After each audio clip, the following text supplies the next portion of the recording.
રાજ્યમાં ચોમાસાની દસ્તકનું કાઉન્ટડાઉન શરૂ 48 કલાકમાં દક્ષિણ ગુજરાતના કેટલાક વિસ્તારોમાં ચોમાસાની થઈ શકે છે એન્ટ્રી। આજે અમદાવાદ ગાંધીનગરમાં સામાન્ય વરસાદની આગાહી।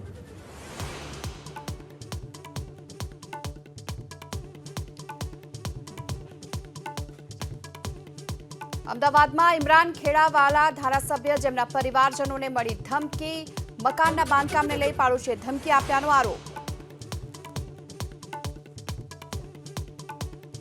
રાજકોટમાં વધુ એક ઢોંગીના કારસ્તાનનો પર્દાફાશ, વિધિ કરી મકાનમાંથી સોનું કાઢી દેવાની લાલચે મહિલા સાથે આચર્યું દુષ્કર્મ।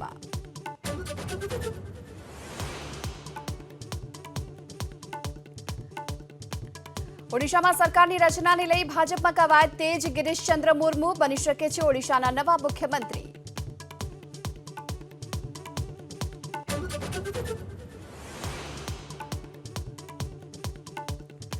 18 જૂનથી શરૂ થઈ શકે છે સંસદ સત્ર। 18 અને 19 જૂને સંસદના શપથ, તો 20 જૂને યોજાઈ શકે છે લોકસભા સ્પીકરની ચૂંટણી। 21 જૂને સંયુક્ત ગૃહમાં રાષ્ટ્રપતિનું સંબોધન।